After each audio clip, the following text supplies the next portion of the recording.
Good evening. You know me, I'm not one for drawn out introductions, so let's just get into the content, the meat of this video. I will say, to preface this video, now that I've made several sort of long form videos like this about goth on YouTube over the years, the first one being from 2013 on a different channel, I've learned that these videos continue to be viewed years on, even after I've changed my opinions.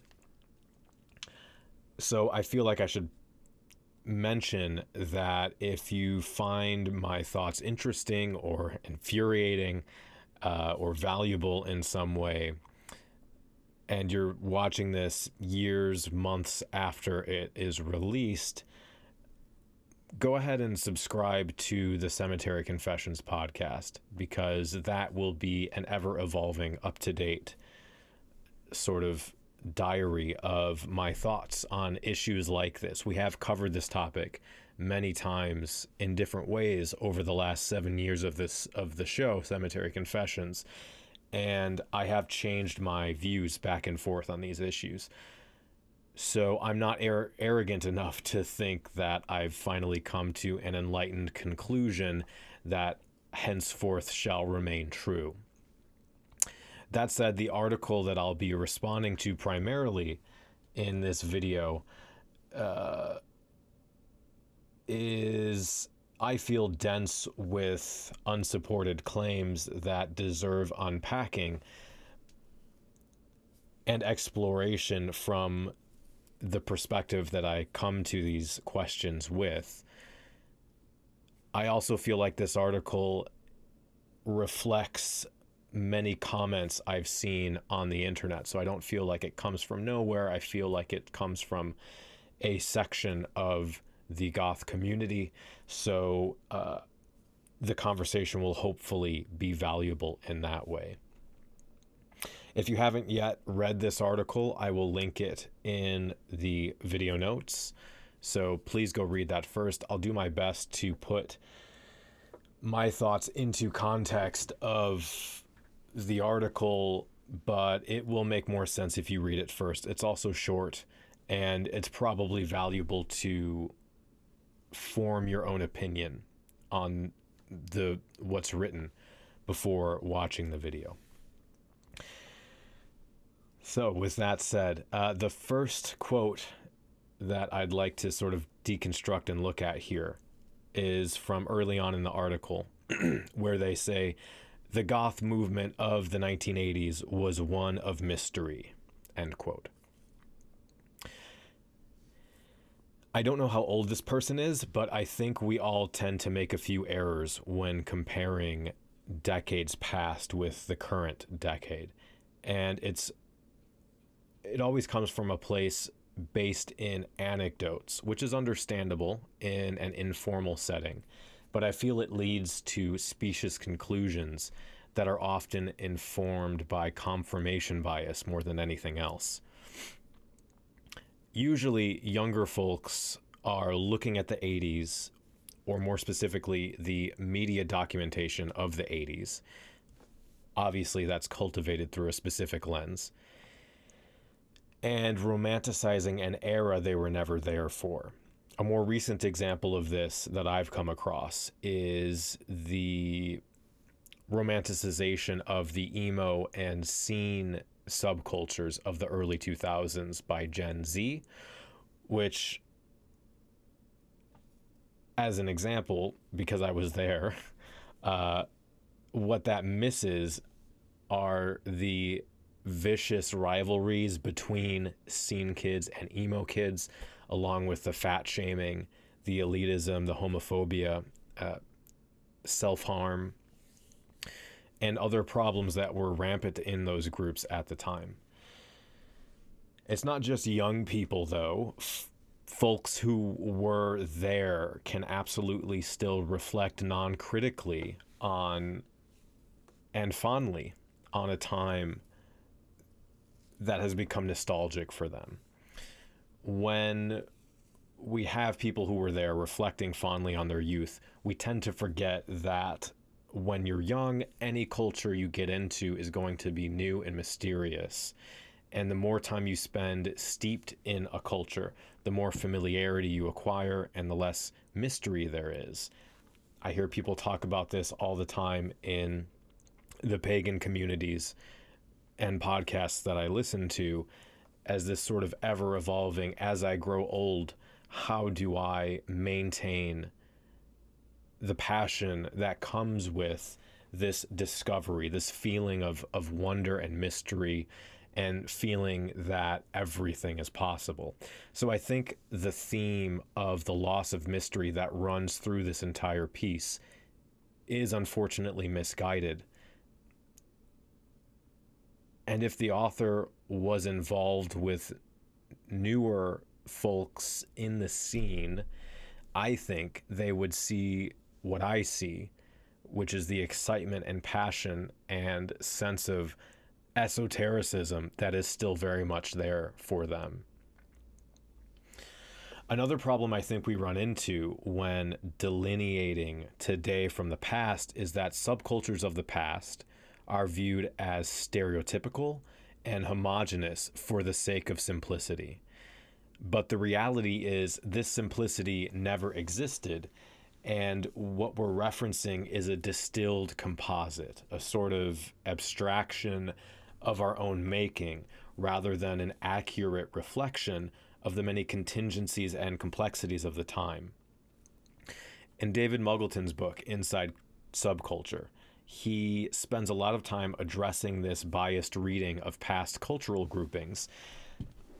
I want to read a excerpt from that book to expound upon that. To put it in context, though, he's addressing this biased reading of past subcultural groupings as coherent and homogeneous, compared to this idea that newer subcultures are somehow more liminal and ephemeral groupings with porous boundaries that mix style and membership. This is an argument that comes out of sociology. It sort of originated with Montessori and his neo-tribes, but it is a refrain from certain corners of Gothdom, which usually concludes that somehow new subcultures are a diluted form of subculture, lacking purity and substance of the subcultures of the past. So let me read this short. This is the book as well, by the way, if you can see that. So he says, would we have discovered the same references to hybridity and mobility that we have seen in this study in the past? We can certainly find Frith commenting in postmodern terms on the image changes, sartorial playfulness, and lack of subcultural commitment of a group of high school fifth formers back in 1972. Quote, I'm in between a skinhead and a hippie. I wear mod clothes, but I listen to both kinds of music, claimed one of his informants. Other people apparently ahead of their time were the mids and mockers of the early 60s. Barnes recalls that both groups mixed together the styles of the mods and rockers, only the mockers did so intentionally. So this speaks to the presence of complexity. I'm going to put this over here. In subcultures that has always been there, rather than being neat, discrete boxes. And throughout that book, Muggleton spends time talking about how and why we misrepresent and romanticize the past in favor of mostly denigrating the present. So the author of this article goes on to make several more claims, leveraging a favorite boogeyman among boomers, that being the internet. So they say things like, here's a quote from the article, its latest incarnation, that being goth, involves heavy doses of social media. In recent years, goth has transitioned from an act of resistance to a lifestyle, unquote.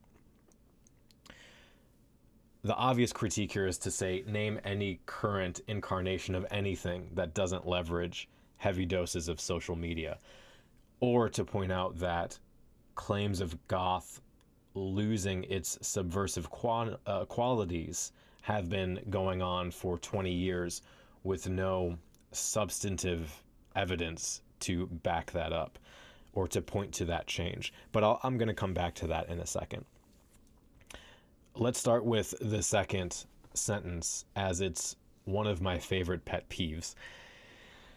I often hear resistance and lifestyle set up as opposing forces, but I don't see why these things need to be mutually exclusive.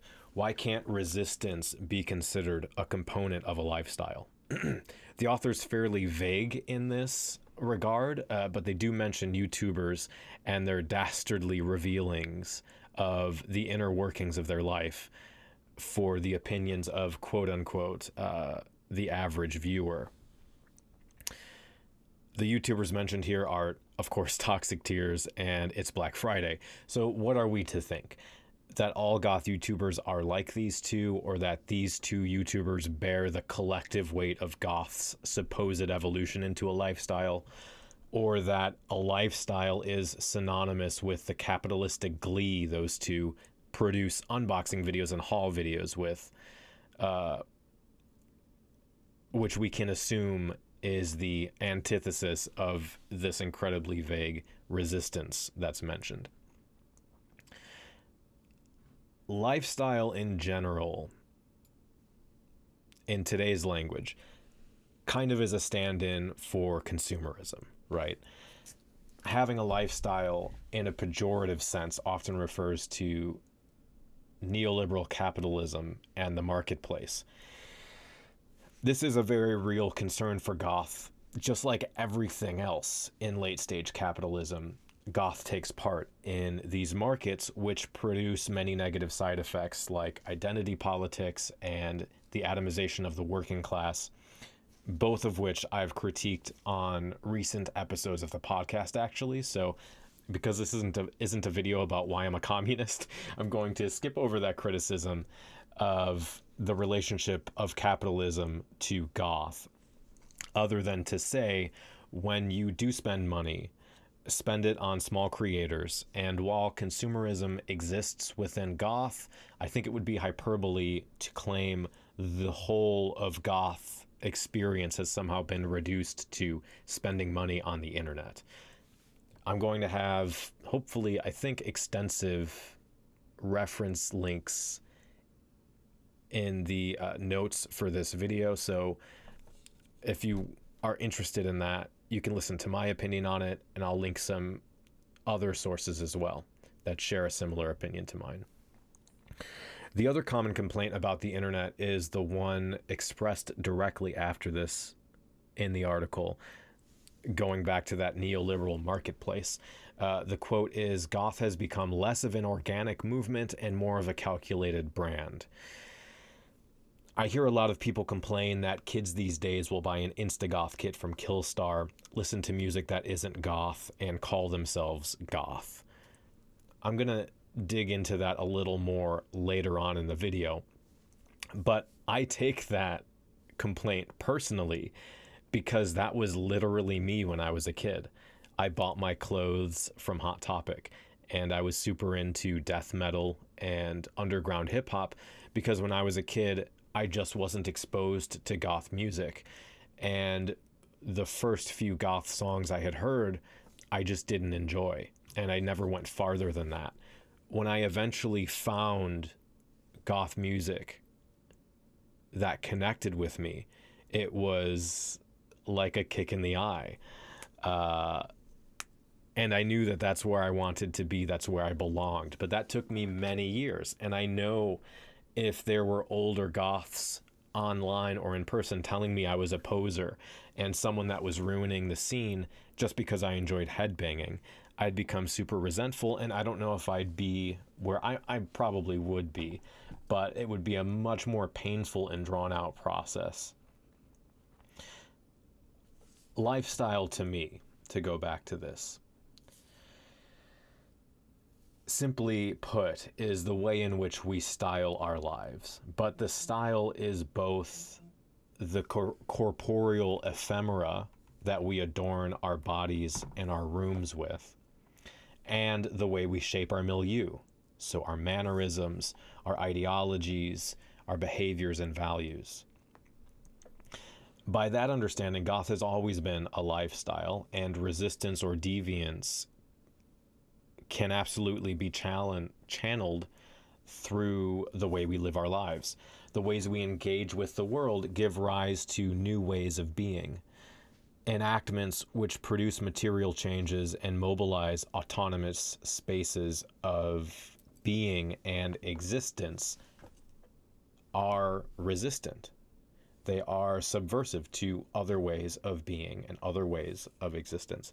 If those ontological enactments and spaces we bring forth are divergent from whatever arbitrary expectation we don't follow or enact, then our lifestyle becomes an act of resistance. Being, existing, artifacts and rituals of a culture can and are agents of change. If the other criticism here is that an average viewer now has a window into our world, I really question how accurate that claim is. In my view, we are more obscured now than at any other time in the past. How many non-alternative people are watching this video right now? I think the anonymity via ubiquity is not being taken into consideration. Think about yourself. When was the last time you browsed the Vor Reddit? If you aren't interested in furries, are you really watching YouTube videos from that community? If you aren't into comic books, are you keeping up on comic book YouTubers and their opinions on media and storytelling and politics, or even whatever, their top 10 favorite Batman runs, right? The best case scenario for this would be It's Black Friday. So she gets, at the high end, about 100,000 views, usually somewhere around half of that. It seems like a lot, but that's a tiny portion of any given population. And that's not even taking into consideration the rewatches from her biggest fans, or the people who clicked on the video and then clicked off after 60 seconds and never come back.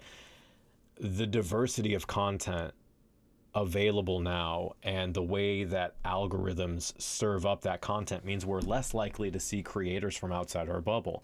In previous eras, The Cure, Susie, and the Sisters of Mercy were on top 40 radio, and you had baby bats going on 90s daytime talk shows, punks going on British talk shows in the 80s, which received a far wider non-alt audience because there was less access and less choice. Millions, probably tens of millions of people being exposed to this. People in the scene did complain about this high visibility at that time, but was there long-term damage? If there was, you're going to have to explain that to me. For many people, that became their first exposure to goth, and they went on to become lifelong goths. I know this because I've talked to these people, and I've talked to them on Cemetery Confessions as well, and they've expressed that exact sentiment.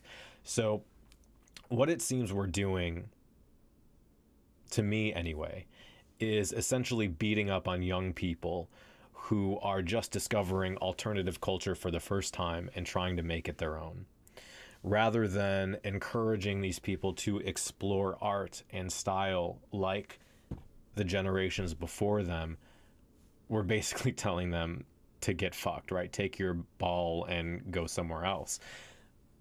I think the real enemy here is juvenoia, the juvenoia that spurs bullying rather than encouragement, rather than creativity and constructive discussions around what constitutes the music and ethos of our communities. That said, it would be disingenuous to say the internet has had no impact on the way we experience and interact with others and with the world, but it would also be reductive to act as if it's fundamentally changed our behavior, or that these new modalities of communication are inherently problematic rather than complex parts of an integrated system.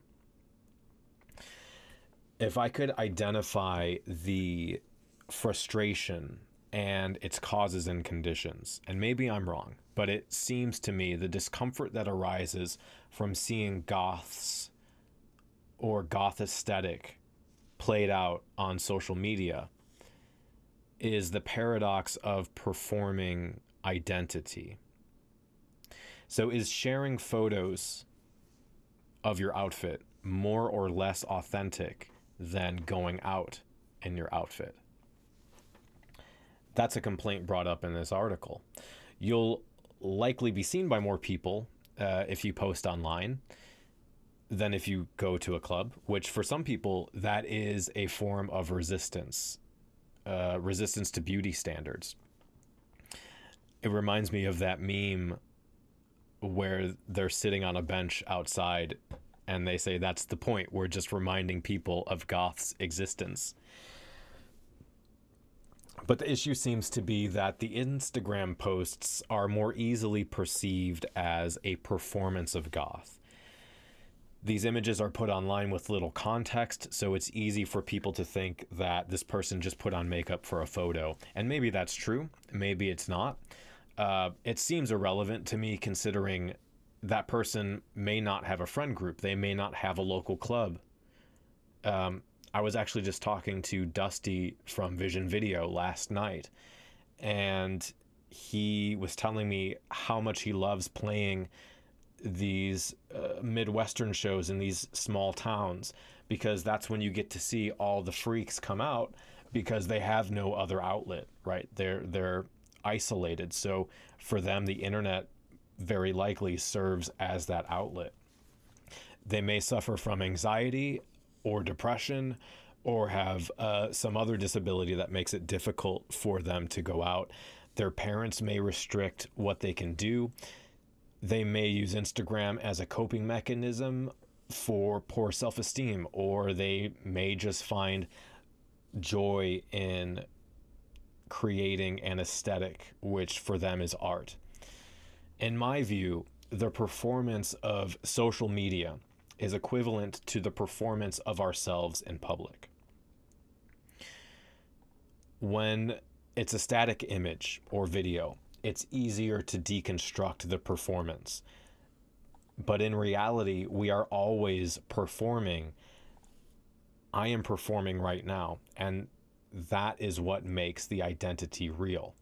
Philosopher Judith Butler is well known for talking about how the norms of gender performance are the mimicking of expected gender norms, which makes the recognition of man or woman possible. And I agree with her on this point. Without going into detail on the biological complexity relating to gender, though I do personally think the science backs that up. I actually did an interview on Obscura Undead about this. If you'd like to go watch that, I'll link it. Butler's point is that you are not seen as a man or woman because of an essentialist, irreducible quality, but by the ways we carry and adorn ourselves. So gender, and I think goth identity, is seen as not prior to, but constituting. Here's a quote from Butler. Because there is neither an essence that gender expresses or externalizes, nor an objective ideal to which gender aspires, because gender is not a fact, the various acts of gender creates the idea of gender, and without these acts, there would be no gender at all. Gender is thus a construction that regularly conceals its genesis. So too, I think, you don't have an immutable set of intrinsic characteristics that produce gothness. Goth is something brought forth through material processes, action, and interaction. and continuously performed through time. And importantly, I don't think this makes goth any less real. I have a playlist you can check out on this channel called What is Goth? That talks about what the substance of that looks like in practice, in action. So I'm not going to go into that, but I do want to say that because the paradox of performance is made more obvious through social media, or at least I think it is, that confrontation with that paradox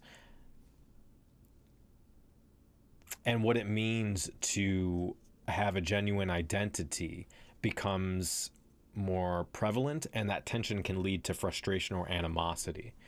That goes back to this appeal of the past, to the past, this idealization of the past. In this case, the rituals and performances of 80s goths are transformed into a cohesive, identifiable category when in reality they were complex and messy, just like identity is today.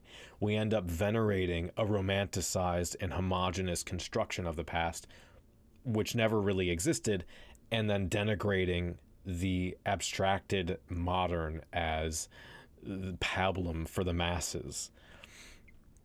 I talked about Dr. Mueller's second order observation in our recent episode called Italian Goth and Social Ontology.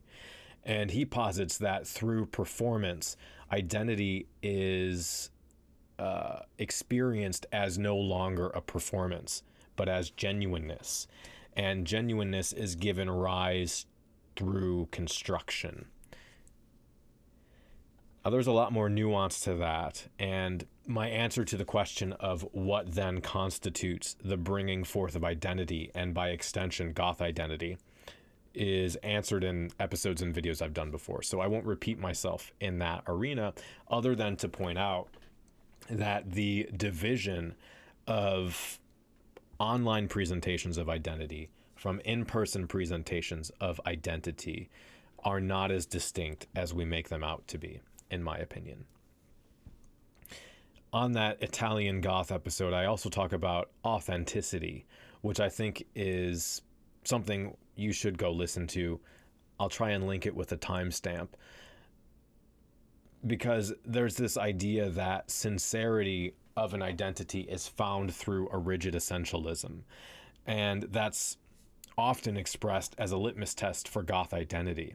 Instead of trying to find common ground, we are demanding an interest in a rigid set of bands, or instead of conversing with the goal of understanding someone's situation in life, we are admonishing any group who uses the term goth, no matter how fleetingly or jokingly, as the heralds of our doom.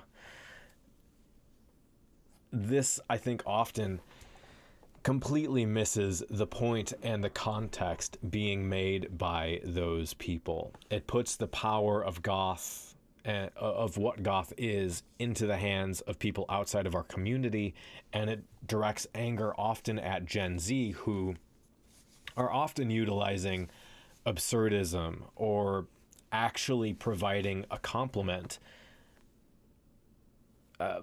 to the subversive power and personal agency that goth provides. This type of thinking, I think, can also give rise to all kinds of pathologies and do real harm to others and ourselves. When we over-identify with a label, we burn ourselves out. We make harmful decisions, like the aforementioned bullying of children, because we feel like we need to prove we are goth enough to ourselves. I think that we often aren't trying to protect the sanctity of goth, but we feel deep down that maybe we're not actually goth enough, or others won't perceive us as goth enough, so we lash out at others. That's not always the case, but it is something to be aware of, I think, in regards to personal development. There's a lot more to unpack there. Some of it's in the clip I'll link, but I think this should maybe be its own video as well. So I want to cover briefly a little more philosophy as it relates to identity and culture as presented in this article. Specifically, this idea that goth used to be countercultural and now it's not. This directly refers to and relates to sociology and philosophy, and is actually quite similar to the argument Carl Sprecklin makes in his book, The Evolution of Goth. I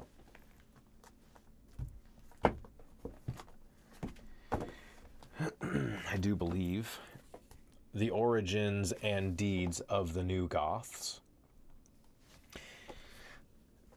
Now, he puts it in a much more formalized argument, right? And we've talked about this on the podcast as well. We did an episode that I'll link in the show notes, so I won't really repeat what we said there. If you're interested, you can go listen to it. But to kind of summarize, one of the arguments he makes is that for goth to exist, it must be transgressive or else it loses all meaning. The notion that goth is no longer transgressive or headed in that direction, I find to be untrue for a number of reasons. And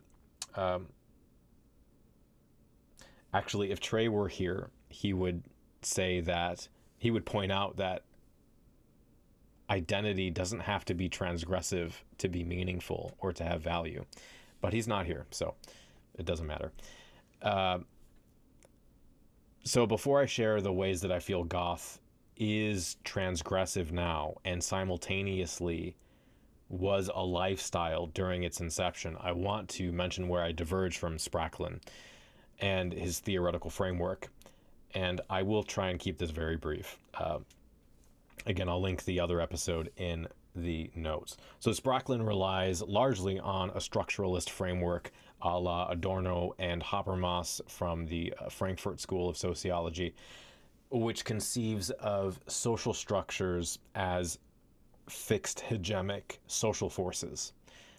This conceives of society as structured with individuals who are the product of social structures that act upon those individuals.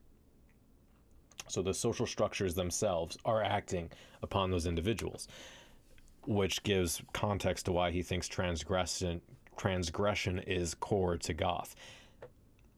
Now, if you listen to the podcast at all, you'll know I take issue with this framework. I think these social structures are illusory abstractions. Institutions are not homogeneous agents acting in the world. I think there's a broader web of co-constituted material processes, human and non-human enactments and practices. If you take these supposedly cohesive structures that goth is claimed to be opposed to, like the mainstream, and start drilling down to the essential core, the concept starts to fall apart. You have to define what the mainstream is, which has to be something cohesive and consistent across geography, and then you have to identify what values and behaviors the mainstream consists of that are cohesive and consistent across demographics, and how goth transgresses them. I break this down in my other video, Are You Born Goth? So I won't retread that process here. But it's important to point out that I move away from structuralist thinkers in a number of different ways through what I'm, not what I'm calling, but what I've read called the ontological turn. And I'm going to try and demonstrate what that is through my process, the processes I use, the thinkers I rely on for conceptualizing society and interaction. When talking about history, some of them, the thinkers, not all of them, the video would be too long. When talking about history, for example, we were talking about goths of the 80s. I think we need better systems of analysis than what's employed in the types of arguments made in this article and conversations I see online. I think Bruno Latour's symmetrical anthropology nicely breaks down the dichotomy of nature and society in a helpful way. Rather than presuming social forces exist out there and act on agents, we would be looking at history as ontologically symmetrical, essentially understanding that Goths were not united in a singular enactment of Goth, but a multiplicity of culture in a multiplicity of environments. And this starts to dissolve the notion of 80s Goth as a distinctive whole into relational processes generated in historical events with many contingencies.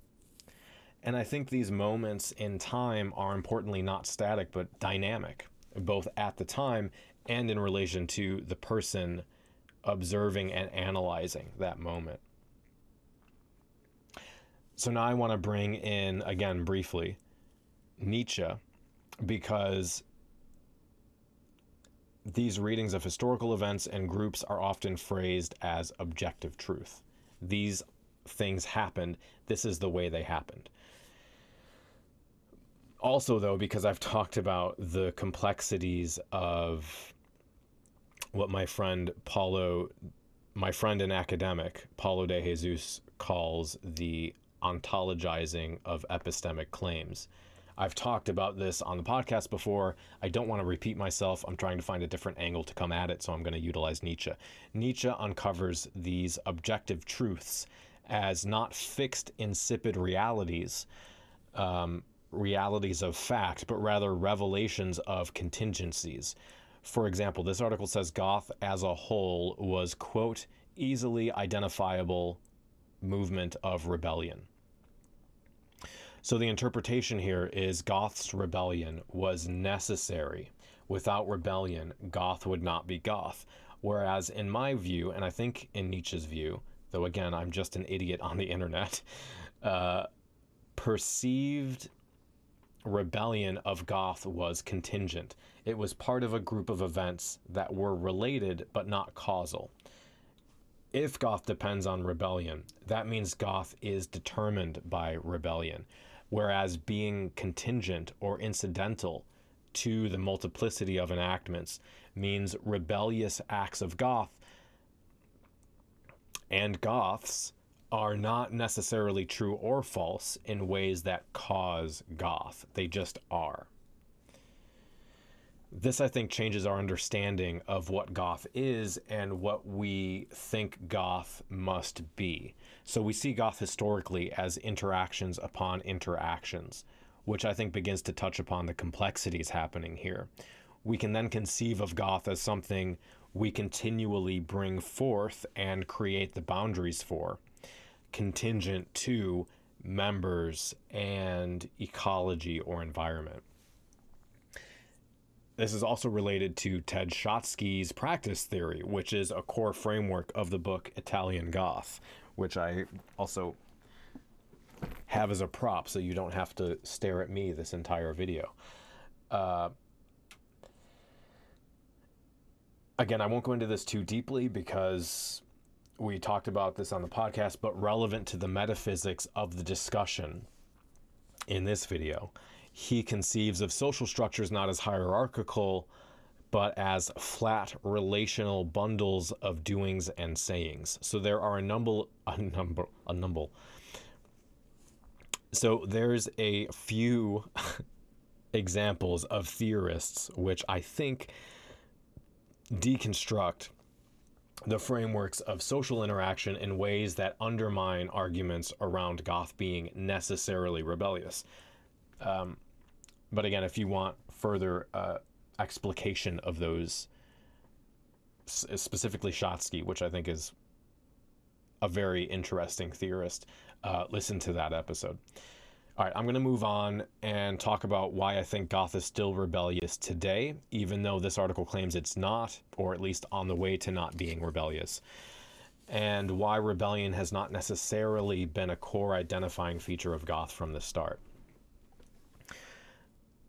The idea that goth originated as an act of resistance and is now a lifestyle that's expressed here, I think is misleading and overly simplistic. Have you figured that out? In the book we just reviewed about Italian goth in the 80s, they clearly demonstrate through extensive ethnographic surveys and interviews, not surveys, interviews, that while goth was a form of resistance for some, it was rarely the focus for others, and some goths refused to consider resistance at all.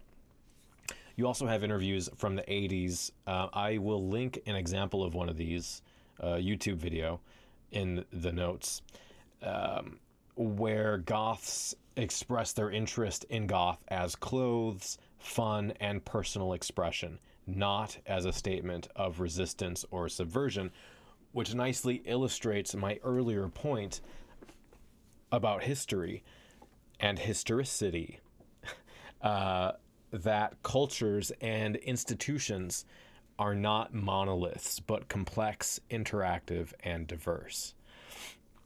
I also reject the notion that goth is not still an act of resistance today.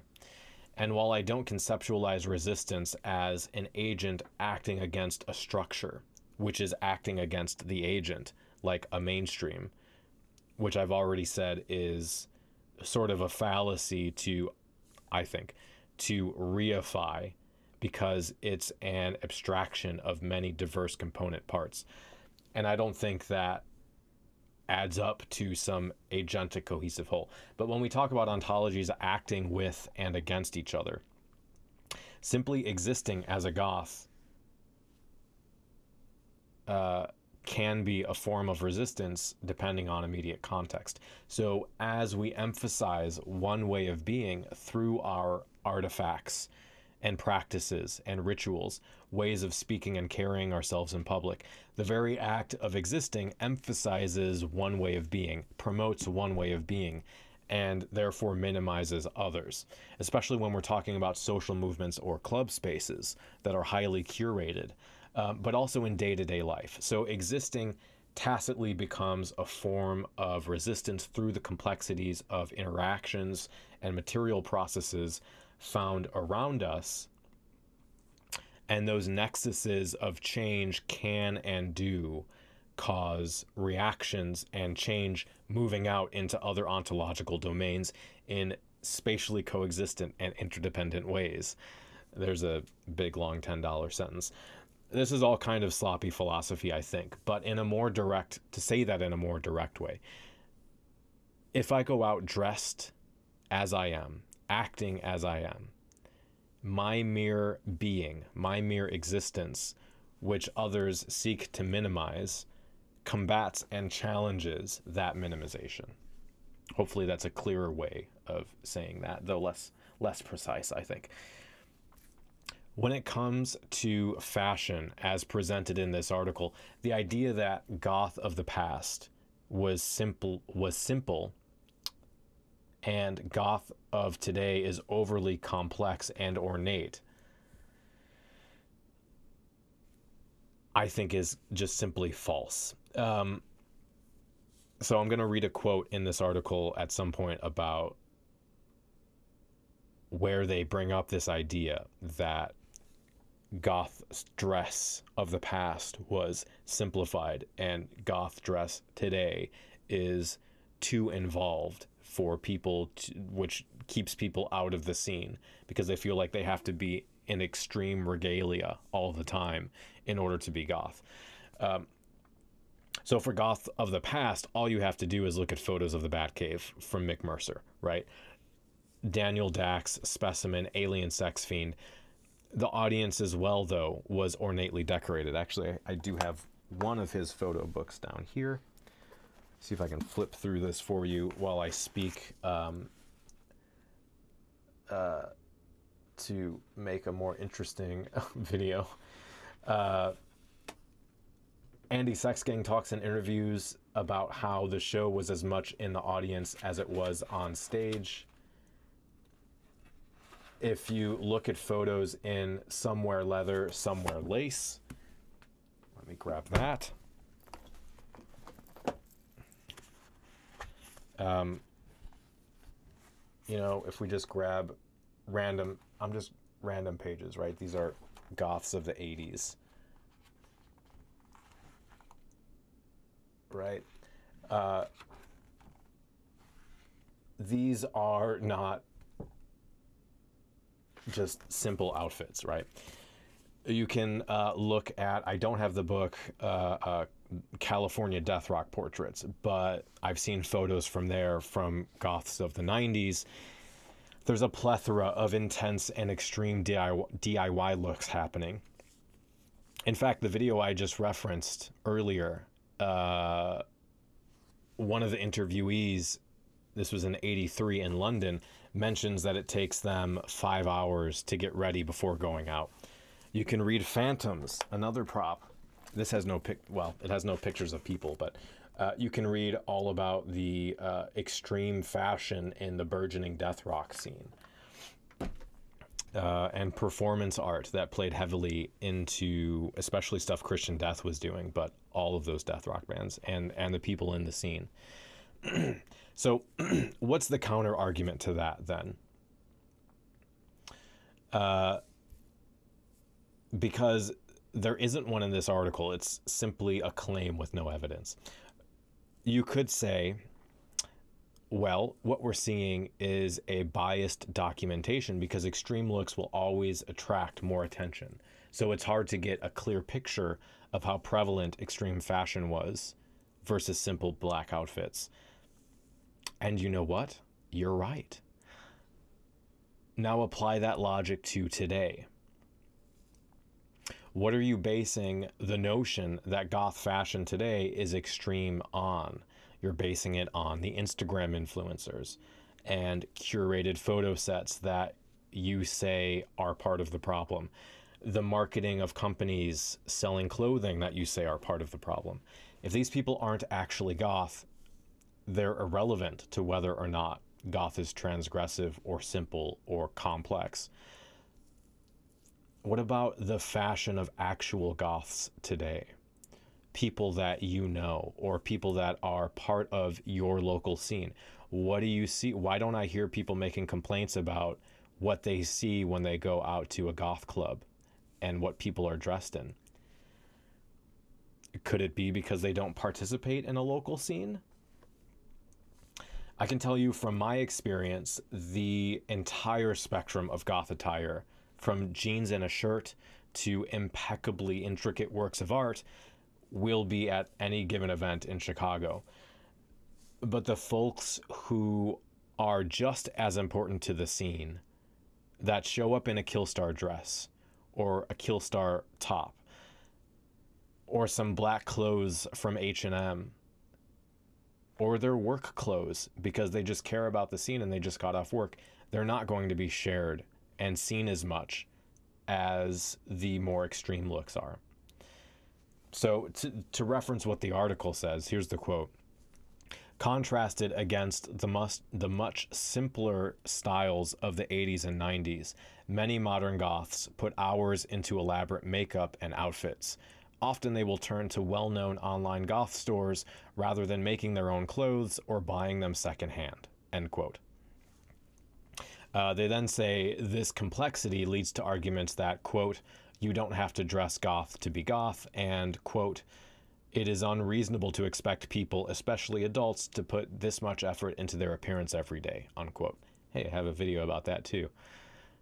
And I think this is just absurd. If you've read accounts of 80s goths, you could start with Somewhere Leather, Somewhere Lace. You could start with Italian goth subculture. You could reference the video I just referenced where the person says they took 5 hours to get ready. You'll hear all about 80s goths taking hours to get ready just for school, waking up at 4 a.m. To start their dressing ritual, or taking 5 hours before a club event to get dressed. Taking weeks to sew a new outfit. If anything, it's faster than ever to get into a goth look. And in fact, the author says that. They contradict themselves. They're trying to have their cake and eat it too. When I read that quote just now, the contradiction should be pretty obvious. both of those things can't be true. It can't be faster to put an outfit together if you're DIYing it, and slower to put an outfit together if you buy it ready-made. It kind of makes you question if maybe they just want to complain. I get it. Everybody wants to complain sometimes. But to wrap up here, I don't want you to take this video as a defense for the idea that goth can be whatever you want it to be. That would be a misunderstanding of what I've discussed, as well as in direct contradiction with my What is Goth playlist and anytime I talk about this on the podcast. That's not what this video has been about. I've instead sought to deconstruct the dichotomies we create and contextualize the causes and conditions of the media and other people that we critique. So I think the point in summation is that there are boundaries to the subculture that are identifiable, consistent, identifiably consistent even, along with distinctive artifacts, rituals, music, and spaces, but these are brought forth rather than representations of an assumed irreducible pre-given static essence. To that point, I should reiterate that I have also said many times the conversation around what goth is and why that matters is relevant and inherent to our shared identity, and I'm not trying to take away from that.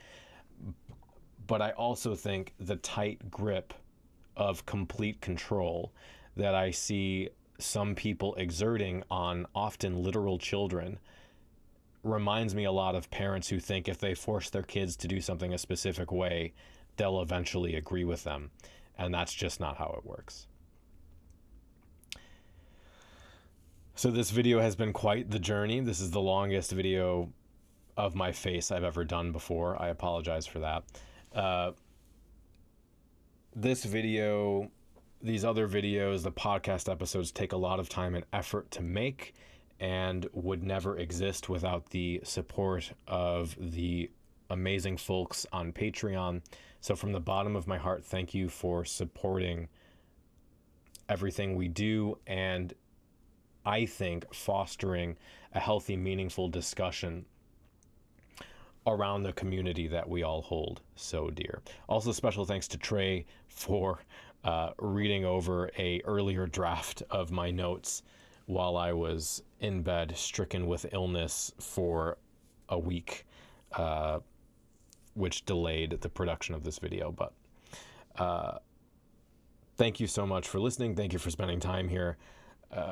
Be respectful in the comments or your comment will be deleted. I do not have time for that. Thank you for listening.